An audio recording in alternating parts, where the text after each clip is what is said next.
Welcome, everyone, to the L7C podcast, Dragon Ball edition. That is right, Dragon Ball edition. The Dragon Ball portion of the L7C is back.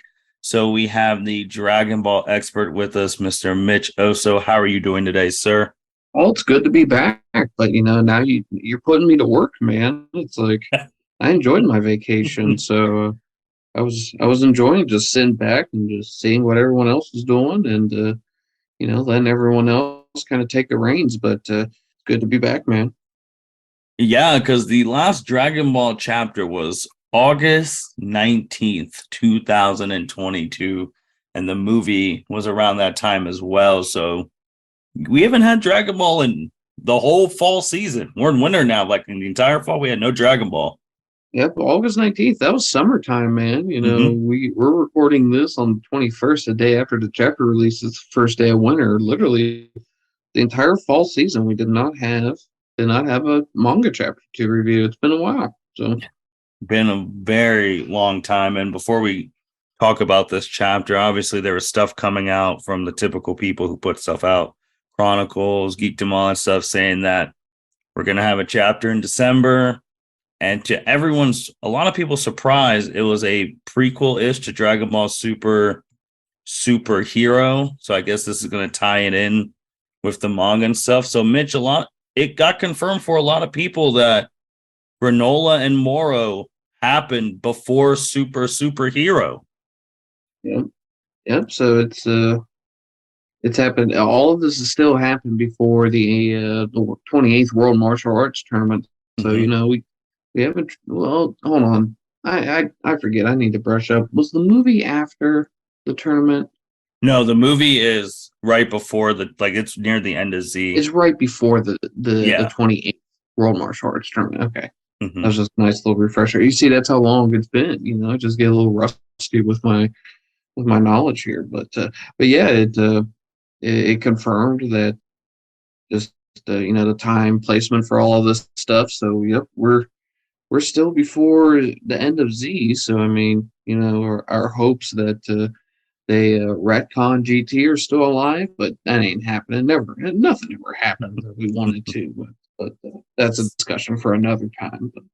With them confirming the placement, I know when Superhero came out, and everyone's like, "When did this movie take place? Is this in Granolah happening at the same time, or it's whatever?" Now it's confirmed after. Obviously, now we go back to a thing we talked about a long time ago, which can now be really revisited again. Like, how strong is Orange Piccolo? How strong is Gamma 1 and Gamma 2? How strong truly is Cell Max and Ultimate Gohan? Because since we know that this happened after Moro, Piccolo saw Goku and Vegeta versus Moro, and he said Gamma 1 and Gamma 2 were as strong as them. So now we know, the time frames. Yep. We do, and I don't know if I agree with all these power scalings, but we never agree with these power scalings. No one does. It Right. Doesn't make sense, but because now the debate you can guess, because now we know time frame, the Gohan versus Frieza. it still has to be Frieza. But yeah, I mean, the question that we're all going to have to ponder on is: are we going to see Black Frieza before the 28th World Martial Arts Tournament? Mm. And if that's the case, then then you have to, when next time you watch Z and you're sitting there and you're watching Goku and Vegeta and all of them go and get Oob and all that stuff, you're literally going to be sitting there thinking that, wow, Frieza's really out and about, and they're just sitting there just having a little fun time, just enjoying the tournament, while probably billions of people and numerous civilizations are getting just enslaved and destroyed, and they're just chilling there, just having a good old time. So yep, that ending of Z, it was 30 years ago, 30 years ago that was written, and Yep. You can't harp on someone for what they thought was going to be the end to the franchise. Agreed. But sticking Super into that 10-year period, it just makes things a little awkward per se.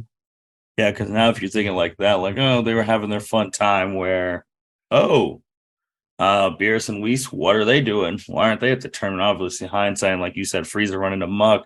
What are the other universes doing right now? What if there's another tournament? We're just out here having fun. Like, what's Yep. Roily doing right now? Like, now you have all these questions. Yep. It's just goofy. We'll see how they try to work it out. It's not going to be a smooth ride, but I don't think like we're going to run into a billion speed bumps. But well, we'll just have to wait and see. But we have this chapter, this prequel to Superhero, and Yeah.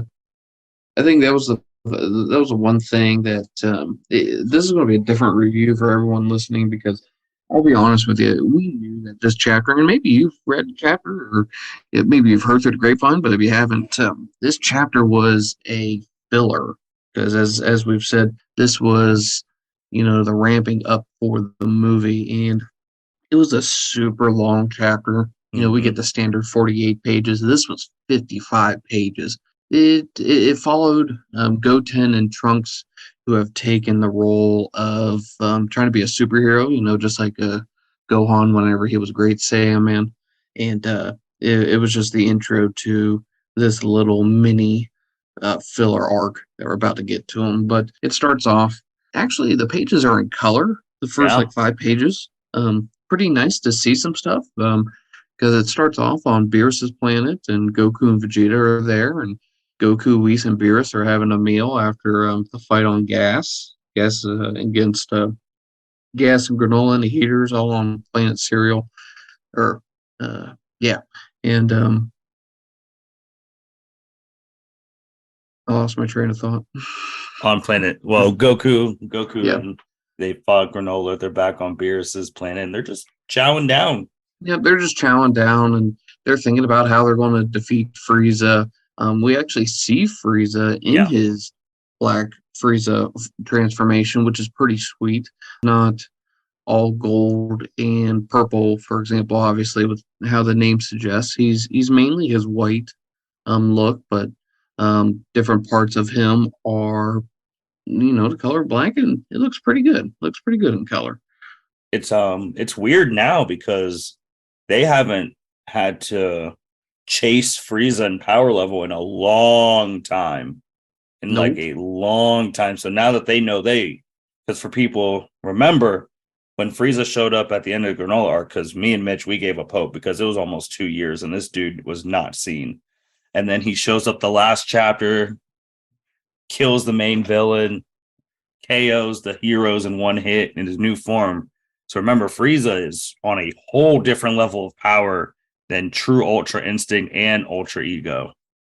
Oh yes, he is without a doubt the greatest mortal that is in Universe 7, bar none. And it was interesting, like you said. Goku and Vegeta and Granolah, they had to grind out that win against Gas, and he just pops out of nowhere. Frieza does, and puts his fist right through Gas's gut, kills him, stomps on his skull, and brushes his remains into the dust. It was, epic and sweet. So how that will proceed after this arc, this mini filler arc occurs, yeah. You think they can catch him? Because I guess my question is like, if Frieza thinks they can catch him, he should just go back in the time chamber. He has his own personal one now. Like, that is absurd. Like, they need to go find that and blow that up. Is that the same one, though, in which Goku and Maris trained in? Did we ever confirm that? I don't think Not so. confirmed yet, no. So, I mean, if that's the same one, then Goku knows where that is, and maybe he can just get rid of it. But if there's one random one sitting in the middle of a desolate planet that Maris knows about, then for all we know, there's an infinite amount of those rooms around for anyone to find. So, remember back in the day where they used to say you can only go in the hyperbolic time chamber twice in a lifetime? yep. For like, what was the max time? You couldn't be in there for more than 24 hours, but like, like at one time, and then you can only be in there for like 2 times. But Vegeta just showed that was BS. Going in there, destroying it to get out of it. That was kind of fun because we sat there during Z wondering how in the hell Gotenks, Boo, and Piccolo were going to get out. And of course, they had to rip uh, the dimensions in half just to, traverse the universe there. But Vegeta just powers up, gets real strong, blows up the door, pisses off Mr. Popo, and just goes on his merry way. So yeah, the hyperbolic time chamber it's been retconned a lot, but again, same kind of concept as with the writing of the end of Z. There, that was 30 years ago. So Mhm. But we go from there and then continue on, man. We get to see Goten and Trunks as true teenagers. yeah, the one thing that's nice about this this chapter is just it's a change of pace. Yes. So we don't have to focus on Goku, Vegeta doing the same damn thing. They train, they fight a villain, they train some more, they fight the villain again, and then ultimately some sort of BS happens, and then they train again or they fight and they win. So, but yeah, it's nice if you like the Sandman art with Gohan back in season 7 of Dragon Ball Z. Yeah, you're gonna love this. You're gonna enjoy it, and it was pretty good. So basically, I'm gonna give you the quickest rundown possible. Yeah. It starts off. It shows that uh, Goten and Trunks they show up at a bank robbery, and they are in their superhero costumes. They call themselves Trunks refers to himself as Saiyaman X1, and Goten is Saiyaman X2, and they got all their goofy poses that is just a staple with the show with the stuff. They beat up um, the criminals and so on and so forth, and then they're talking about how to get their uniforms to be more easily accessible, like putting them on and off. And Trunks makes a remark that he'll go see if Pilaf can actually create something for them, and Pilaf does, saying that um, part of his deal, he's going to try to steal the Dragon Balls from Bulma, and Trunks need not tell her their deal, and Trunks just, says that they have a deal, and but Bulma finds out. So he takes his little so yeah, Trunks takes the newly assembled costume wristband that he has. And he takes it and he tries it out. And in the meantime, though, there are Capsule Corp has these little robots that are, they're helpers for people, their own little personal servants, but they're kind of going haywire in the city right now, and no one knows why. But around the city at night, zombies are appearing. So there is something that connects the two, and Goten and Trunks, they find one of these zombie people walking around in the evening, and they discover that he has a remote.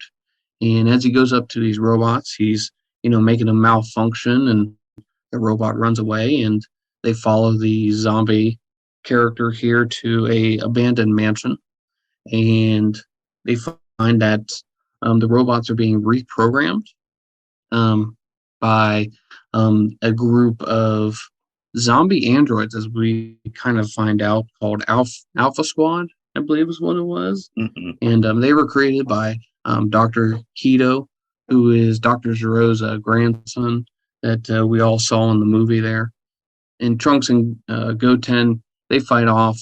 Well, Trunks does. He fights off the team there, the zombies, and he finds a safe that has Dr. Giroux's research into it, and he takes it and he takes it home, and Dr. Hito arrives and he discovers that his stuff has been ramshacked and stolen, and that's about how the chapter ends. Nothing really more than that, other than the typical stuff like, Trunks is, still trying to kind of woo Mai into, being his girlfriend and all that stuff, and she has absolutely no interest in it. And that's about it, I think. Like, Yeah, Kind no, of a. that's about it. You're right. I'm trying to like sprint through the chapter to see if I missed anything, but I no, mean, there was that's cool, about it. there was cool stuff like I would never suspect in 2022 on like like one of the first earlier pages where we get an appearance from the flying Nimbus. What was that? That Okay. is on page. It's on page 12 where Goten says, "See you at school tomorrow." You see the flying Nimbus coming to pick him up. It's right when he gets the call from his Oh, mom. I see it there. Yep. Yeah. Hmm. Yeah, I totally missed that. I just thought he was just like flying off. But again, I was trying to, read this chapter a little bit quick there. Just missed that and didn't get to absorb it. So yeah, that's pretty cool. That's a nice callback to, pre Dragon Ball before everyone forgets what even occurred in Dragon Ball with, Right. today's society. But What do you think happened to Orange High School? Because now we got Blue High School.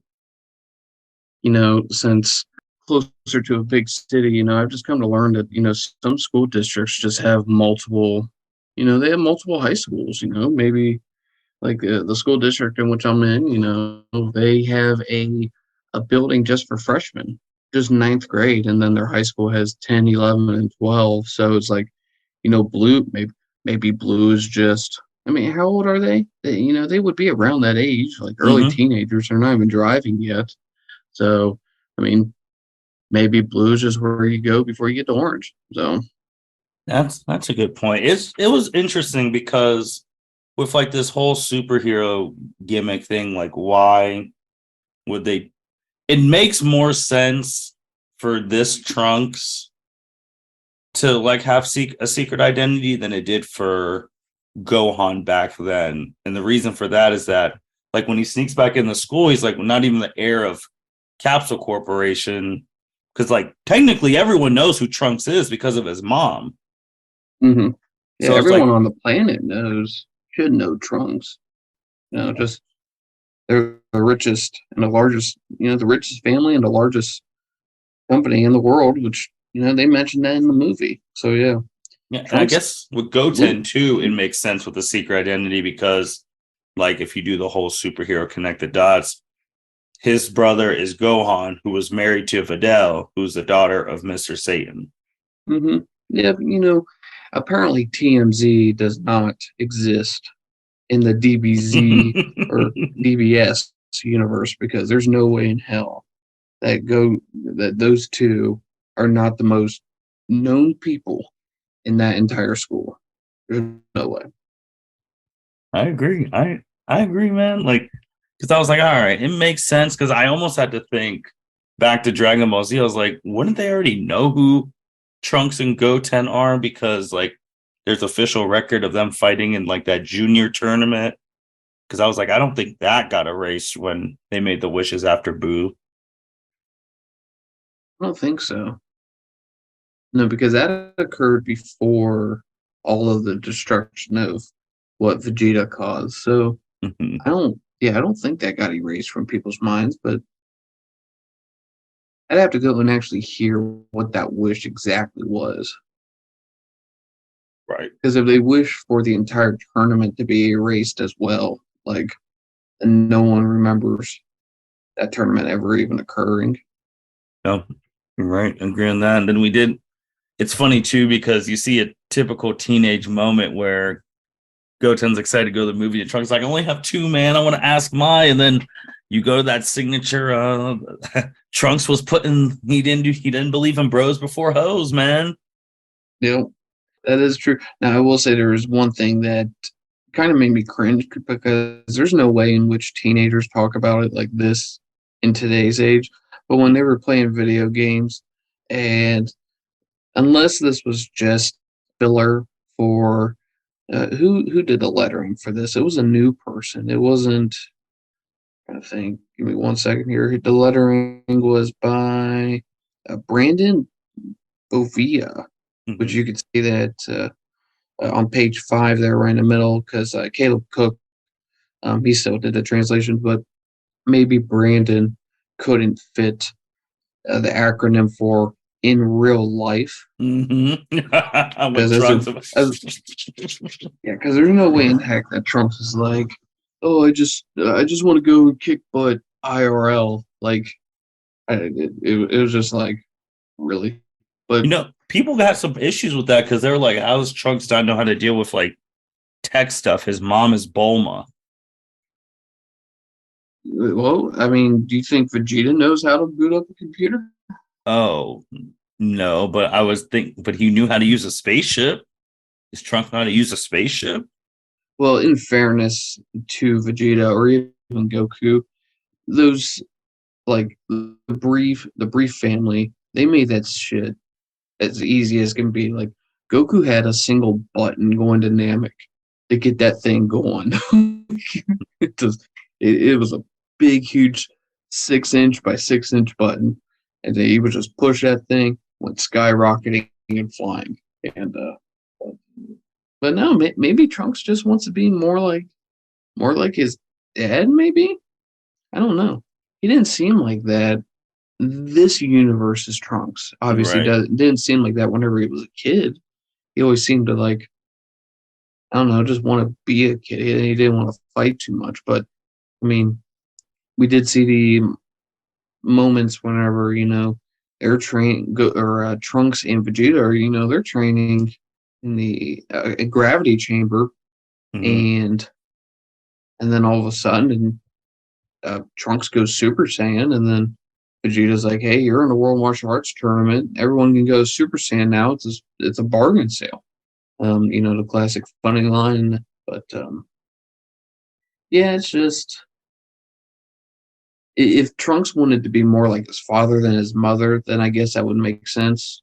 He also makes the remark whenever he's sitting in class, and Trunks shows up late for the class that he's attending, and you find out that the teacher doesn't give a hot shit that he is a brief. Like the teacher's like, I don't care who you are, who you will be, whatever. Just stop being late, otherwise I'm gonna expel you. like like the teacher wasn't fucking around, and but then the kid that's next to Trunks is like, good one, pal. You can't even get into class without being caught or whatnot. And then I forget how the dialogue goes, but Trunks admits that he does not want to be the CEO of a corporation. He thinks it's going to be boring. So maybe his lack of interest in running the company therefore means that he has a lack of interest in computers and that stuff, and that's where it is. So Yeah, it looks like with that though, we'll see because that's a long way down the line. Looks like then the daughter would be the one taking over Capsule Corp. it kind of makes sense. I mean, because that would give Bola like a way to keep like the legacy of Bulma going. Mhm. So I mean, we'll see.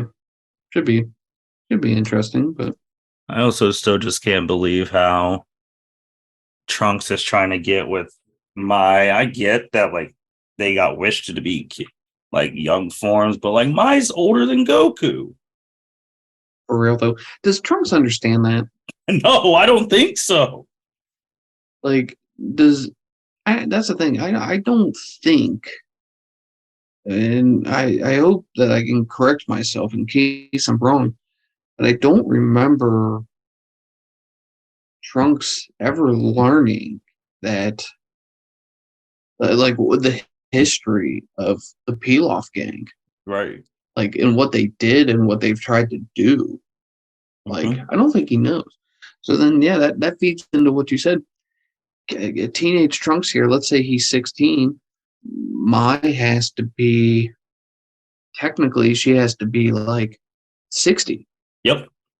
like old as shit. But Mm-hmm. because of Dragon Ball, she's young. So I mean, Well, she's growing well, out of that wish body or whatever. Yeah, whatever happened to him, just like Goku did in GT at the end of like GT. Goku's mhm. not a kid; he's back in his adult form.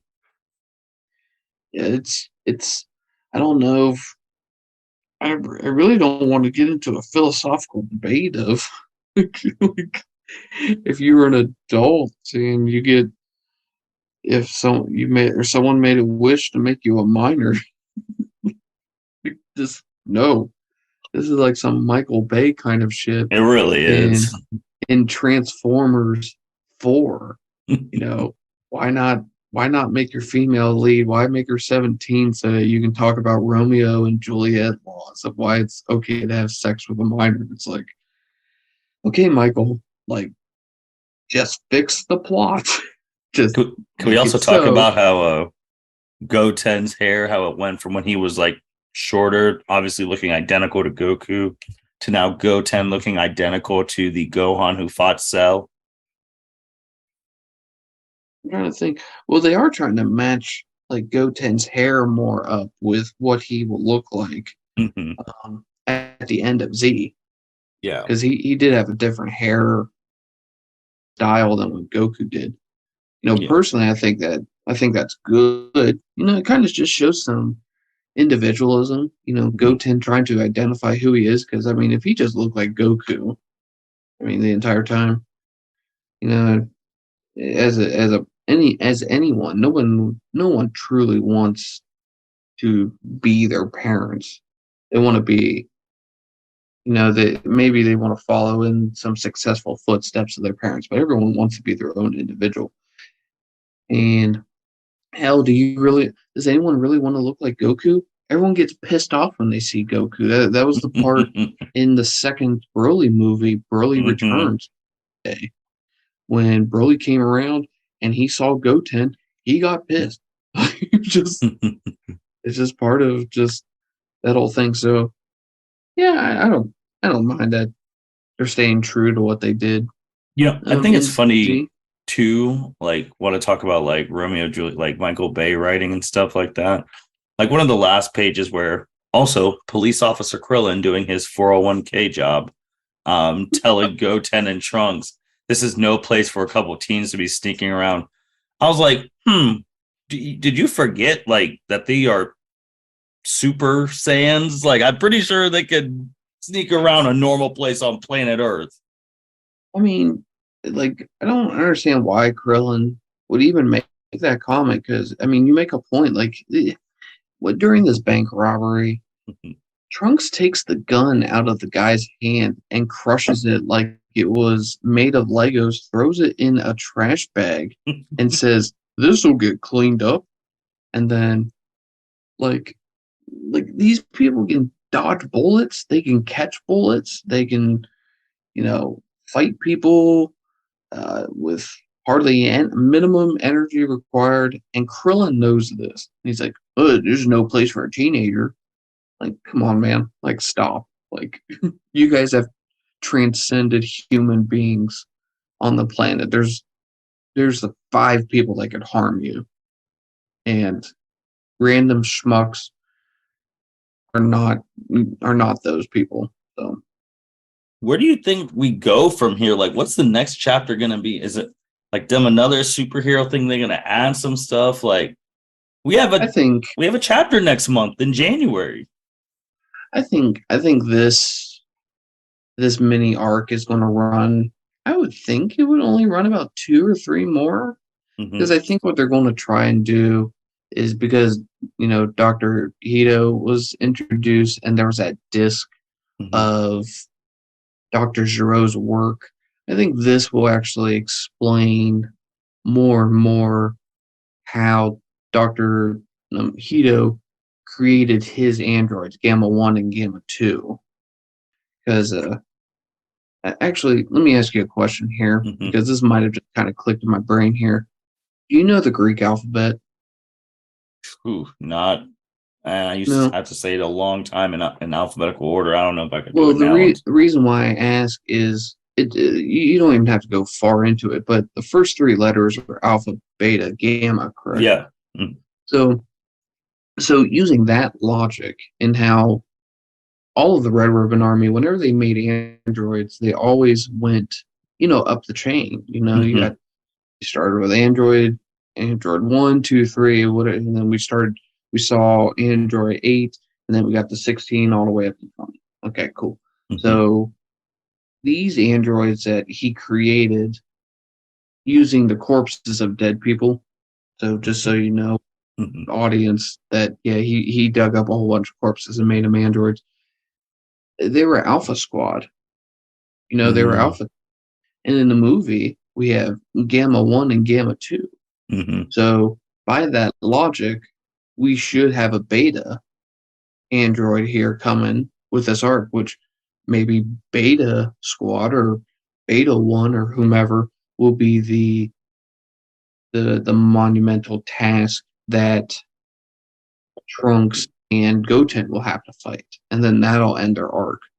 And that will then give Dr. Hito the information that he needs to make Gamma 1 and Gamma 2 so much stronger. So yeah, I was actually going to say two things on that too, because I'll go from that first before my previous thing. So maybe Trunks and Goten are the influence for why he made Gamma 1 and Gamma 2 so superhero-y, because he's going to get caught by Trunks and Goten, who are portraying superheroes. And also I was thinking too, like this mini arc is going to lead to why Dr. Hito was placed in jail. Yeah. Mm-hmm. So Yeah, then, because he does have to go to jail yeah. For the movie to be canon. So maybe that's how we're like, all right, how did Dr. Hito get in jail? And why did he decide that he wanted to make Gamma 1 and Gamma 2 have capes and be superheroes as well? And it might be off of Goten and Trunks. yeah, he might be inspired by, their outfits and whatnot Mm-hmm. for Gamma 1 and Gamma 2. It also makes sense because this is like the same kind of logic. In terms of power scaling, Mm-hmm. Alpha Squad was weak as hell. Yes. And Trunks was able to dispatch them pretty easily. So, he'll make Beta, the Beta team or whatnot, and then they'll get beat. But, like, you remember, like, how overpowered Dr. Shiro made the androids. Because, like, Mm-hmm. he got the last bit of information that he gathered on the Z fighters was on, Goku and Vegeta when their power levels were like, 20 or 30,000. Mm-hmm. And that he didn't, as Vegeta makes a remark, Dr. Zero did not study them whenever they were in space in their battles that they waged up. Excuse me, the battles that they waged up there. Mm-hmm. So, and then he made androids that were stronger than Frieza to fight people who are as strong as Nappa. Like, Right. that's overkill. Like, Mm-hmm. so with like that logic, that would make sense then why Gamma 1 and Gamma 2 would be so strong, because Dr. Hideo uses these next set of androids to gauge the power level that he would need to defeat anyone like Goku and Vegeta again. Right. Well, I agree. I agree, man. We're gonna see. I do think it'll be a couple months. I would think maybe it's done by March, because that's when I think that's the month Dragon Ball Superhero comes out in DVD and like digital for America. So maybe they time it that perfectly. No. Yeah, I would say, especially if these chapters are super big, Mm-hmm. extra 7 pages, in the span of 3 months, that's 21 pages. That's half of a normal chapter. Right. That almost gives a full month right ahead of it. And since this is just a filler for that, yeah, you're probably right. And then, do you think though they'll do the same that they did for Broly though, and that they won't make a manga chapter for Broly, Yeah, and they'll I just do. skip right to after superhero? Mm-hmm. Because then they'll skip that and then whatever arc thing that. Because I mean, like, there's no way they're gonna let Black Frieza live. Like, there's no way they're gonna go to that tournament with Oob, like you said at the beginning of this podcast, being because everything's getting retconned, carefree, willy nilly, and there's a dude who's a billion times stronger than them just wrecking havoc. No way. Yeah, there's absolutely no way. So You think that after Goku and Vegeta get back and they see that Gohan and Piccolo are in their forms, they just, I don't know, they bull rush Frieza? Or do you think they actually will need to train? Or do you think they're fighting a new enemy? There's no way they fight a new enemy before Frieza. nah, I do think, well, now you have to fill in, if we're doing these fill in the gaps, we have to fill in when they're training for Goku to go get Broly, Oh yeah. because, which that was one of the things I liked in the movie, how they remembered how in Broly's movie, how Frieza's like, he wants to recreate that thing so he can have full control over Broly, because with Broly by his side, he'd be unstoppable. So, Goku and them getting Broly's like, hey, we got to bring him here because it's the only way to protect him from Frieza, because Frieza doesn't know how to get there. Now, if Frieza finds a way to get to Beerus's planet one day, oh my lord, that's going to be bad. The fact that Goku can get there, and it's really only Goku, is kind of asinine if you think about it. I actually had a Like some fun question to ask you about that planet too. what So, even though, because obviously they didn't know this was going to exist, yada yada. Do you remember when Goku first went Super Saiyan 3 and the whole world was shaking and you could feel it from the afterlife and from the Supreme Kai's planet? you know, How do you think the Supreme Kai's planet is further away from Earth than Beerus's planet? Because wouldn't Whis be able to feel that power? Like, this was the thing I was just thinking about. Like, wouldn't Whis be able to feel like, there's someone like really strong because I could feel his energy from here? Like, what's further away? Earth to Beerus's planet, or Earth to the Supreme Kai's planet and the Grand Kai's planet and hell? I think Beerus's planet is further from Earth Okay. because Goku. I mean, I think Goku's been able to instant transmission under no pressure to the Supreme Kai's planet really easy. Like, like, like he felt whenever he was in Otherworld and he found out that Gohan was still alive. Mm-hmm. You remember he instant transmissioned to the Supreme Kai's planet without even Gohan having to power up. But like when Golden Frieza showed up back on Earth, I mean, it took all of the Z fighters. Like, actually, no, in the movie, all the Z fighters powered up so that um, Goku and Vegeta, or Goku could lock on to their key signature.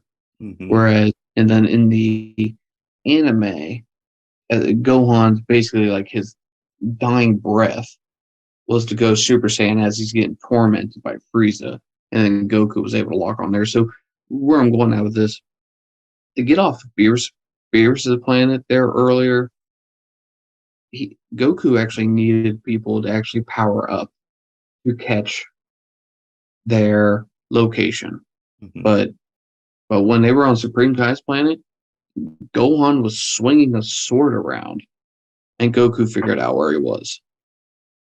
And granted, that was an Otherworld, but I think Otherworld is close to Earth. I would think, but it is the afterlife. So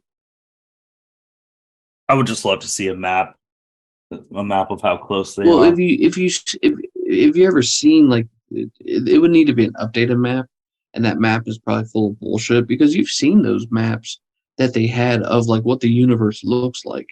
It looks like a table with a glass like dome over it, and like the south pole of this place is where hell and the demons all are, and it shows like King Kai's planet and like one of the corners representing the four Kais, and then right above that it's like where the Grand Supreme Kai, and then right above it is where the Supreme Kai is, but it doesn't show Beerus's planet because again it was made 30 years ago. So I don't even know if you got a map you would be content with your answer that was given.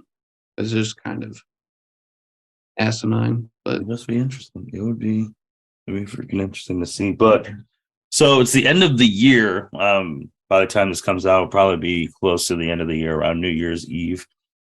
Mitch, how are you feeling about Dragon Ball? We're about to go into 2023. Manga's back. We had a movie that exceeded the company's expectations because the company did not help it in any means in terms of marketing. And we still have no anime. People have said, again, 2023, an anime is coming. We'll wait and see.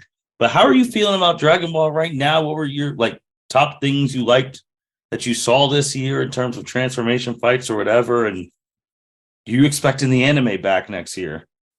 so in reference to this year, I mean, looking back in hindsight, they did a pretty good amount of things. It's just they didn't capitalize. I feel like to the maximum potential of this franchise. Hmm. With the movie was fantastic story script.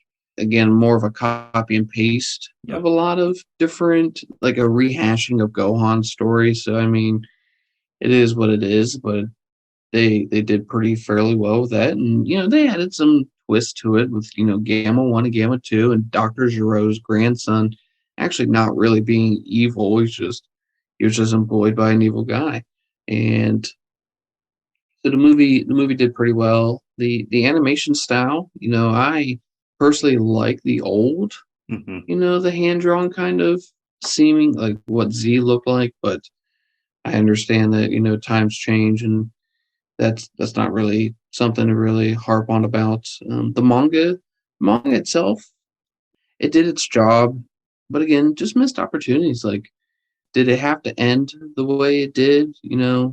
With with how Gas and Granolah, panned out there, kind of up for debate. But I mean, it just sets up for a good future with what Frieza is going to do. But like, I want to know, what is Granolah doing, because Mm. we can't we can't have Granolah not doing something, because Granolah does not like Frieza. And if Frieza is the strongest son of a bitch in this universe right now, Granolah cannot be sitting there doing nothing whenever they go and fight him. Like, he has to be an integral part of the story moving forward after or whenever Frieza starts getting brought up. Like, he has to be a Z fighter. Like, he has to join the squad. Okay, maybe not join the squad, but like he can be like his own kind of thing. But like, he has to have a role in this, and he's gonna die. He's gonna die soon. So it's Hmm. like, will Granolah see the end of Frieza? Mm. And I feel like that's going to be wasted, because there have been moments in which they have already wasted other plot points. So the fact, though, that Broly is even brought into the movie is kind of shocking. It really is. But I want Granolah to be like a Broly and not a Majin Buu, because Majin Buu is the most wasted character ever. And that guy should be a catalyst for a whole bunch of shit. Like, a lot of enemies should have their motivations based off of the history of Majin Buu, but that's for another that's for another topic of debate or discussion.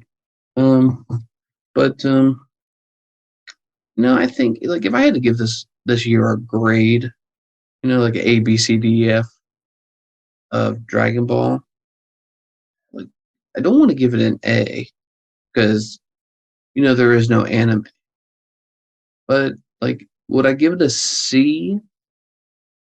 I'm not giving it a D or an F, because literally the fandom has carried this franchise, and as long as they put anything out, it's like we're just going to enjoy what we're seeing here. I think I give it a B, maybe a B minus. Like, really enjoyed it, but just things could be tweaked and worked on, and Toei can actually show a little more care towards the franchise. It's probably pouring them in the most money, but Mm. it's like, and then just a little brush up with the storyboard that they're doing here. But maybe that's the thing. Maybe these 3 months off that we've had, 4 months off, maybe they actually weren't just sitting around like what I was doing during the hiatus, just kind of waiting for them to come back. Maybe they were actually in the office and they were like, "Hey, let's make a plan. Let's make a 3-year plan as to what these storyboards are going to look like, and let's stick to it. So things don't contradict themselves." I have no idea how they approached the Moro arc and the Granola arc, but just some things that they introduced in those arcs, I just didn't feel like they followed through with it. Like, during the Moro arc is the classic one I'll use.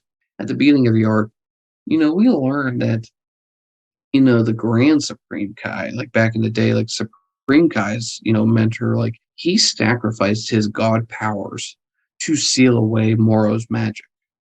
And that Moro's magic was this destructive force that you were not going to beat it with brute strength. So then, like, I thought then, when Moro gained his magic back, that was the only way that they were going to do it. They were going to have to Goku and Vegeta were going to have to sacrifice their god powers. It just those were the things that were going through my mind. But that's not how it went. Instead, Goku goes MUI and gets a little extra boost from Oob, who has a little bit of god power left in him. Okay. And then we get Megazord MUI Goku.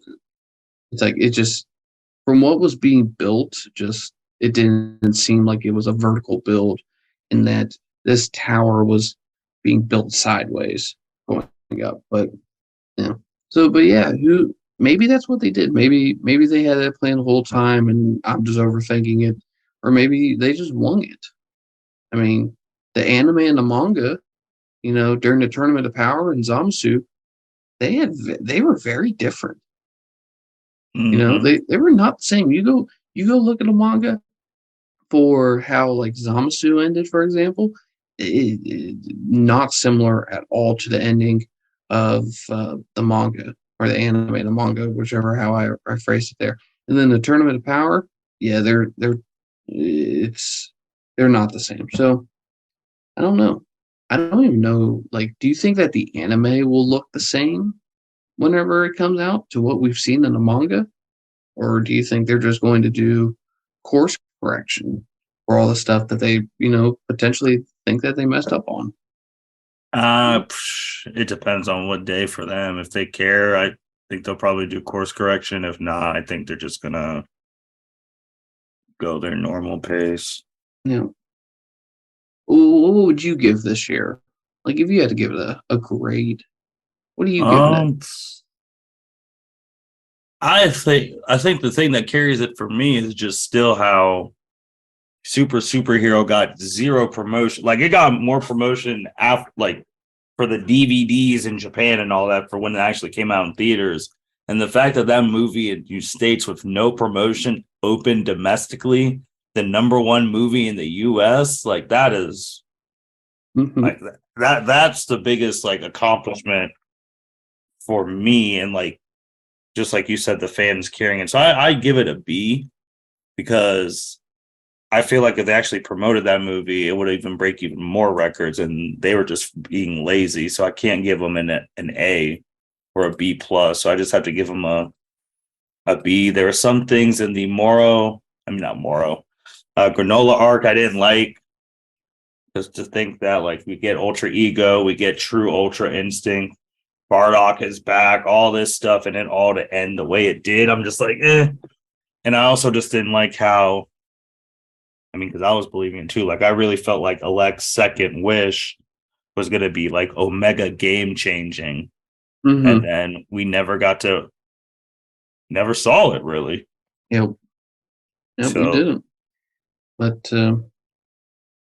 those are my biggest things with the one thing that I will say, this is what I hope for when the day comes that the anime comes back, and I'm not going to sit here and try to predict when it will come, because too many people who maybe they have more sources than I don't have any sources. I just read whatever I find on the internet. I don't text to anybody and be like, hey, what's the scoop? No, I don't have shit. So if you're hoping for that, I apologize. I'm not going to break any news to you. I'm just going to report on it.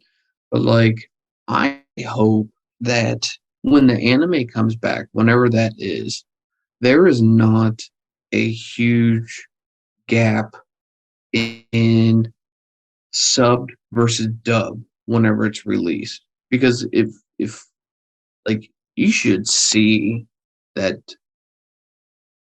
like people who over here in America or even like anywhere, because you go down to like Mexico, for example, Mexico loves Dragon Ball. Like Mhm. they're like Central America. You could make an argument they love it just as much as Japan. Like they are involved. When the Tournament of Power was having, finale there, like they had gatherings. They filled bars. I almost think they filled up a couple of stadiums, like local stadiums, to watch the finale of Goku versus Jiren. They're all about. But like when the sub comes out, the dub has to be right behind it, if not right whenever it comes out, because this is a global phenomenon. This franchise, and Yep. they just now maybe on the flip side they don't want that. Maybe they want the dub to come out or the sub to come out first, and then just have everybody just watching the sub, and then they're like, okay, I'm going to release the dub later because I know what's going to happen, and I know you've seen what's going to happen, but I'm just going to change it up and have English voice actors because you're going to watch it twice. Because you're going to watch sub, so you know what happens. You're going to listen to dub just to hear what it's like in English. So maybe that's part of their plan. Maybe that's why sub and dub don't come out at the same time. Yeah, because they can do a simulcast. I mean, if they do the stuff that current anime are doing, like if you're big enough, you're like typically when you do a simulcast, it'll come out in Japan, and then that episode will be out in 2 weeks in like English. So they'll only be 2 weeks behind, which isn't bad at all. So if Dragon Ball comes back, hopefully they go that route where they are simulcasting. So whenever it comes out in Japan, in 2 weeks, that episode will be out in English. So they'll only be 2 weeks behind. Well, we'll see though. I can't remember what was the gap between sub and dub with the anime though. I almost feel like a few It was a months. big gap. It was a big gap because like it The would be Tournament of Power was done Yep. by the time that the dub Tournament of Power started, I think. Oh, it was over. They were still in like Goku. And Zamasu? Yeah, Zamasu. Well, but hey, I mean, it keeps people interested longer. So, I mean, I guess it works out for them. So. That's true. That's true. Well, Mitch, anything else as we end this episode? No, I appreciate everyone listening and appreciate, Byron and Justin as they edit this. It's probably going to be a pain in the ass because I'm a little rusty. So shout out to them and everything that they do for us. We couldn't do this without them. So appreciate them and appreciate everyone who listens and only take a second though to see what else the L7C has to offer. If you were just waiting for me the past 4 months, I appreciate you coming back. But there's plenty of other content around here. Got other anime experts who dive into other animes other than Dragon Ball. And if you think that my expertise is pretty fulfilling, let me tell you, they handle their stuff pretty well too. So give everyone a little shout out there too, and I'll also give, if you like wrestling, give Jacob, my fellow colleague here, give Jacob Mason some love for his wrestling podcast. He'll set you straight with what's going on in the wrestling world, all the way from mainstream down to indie. So we'll get you squared away. So, and then all the other ones, because we also have people who do serious discussions and look and see what they all have to offer in case you want something that is a little more maybe engaging on your brain. But well, we pump out all the content. So appreciate everyone for all the listens, and well, good to be back. So. Yeah, I have nothing to add to that. I will say that if you wanted to see Mitch make his return, the L7C end of year podcast is already out by the time you're listening to this. It's out on YouTube. So definitely go check that out. That was a very entertaining time. We had 11, 12 people on that podcast. So definitely check that out. A lot of shit talking. We're all good friends here on the L7C. We've known each other even before we started doing this podcast. So, some things, maybe it doesn't necessarily make sense as to what the hell we're talking about. But Martin's a good moderator and keeps us on track, and it's silly fun. So, but it's good, educational, a lot of shit talking, good entertainment. So give it a listen. Yeah, and with that being said, that's just the L7C podcast. Dragon Ball is back. We'll be back next month, and we are signing out. Have a good night. Thank you for listening to this episode of the L7C podcast. Be sure to like, rate, review, and subscribe to the channel. Follow us on all social media platforms, and we'll be talking to you guys soon. Take care.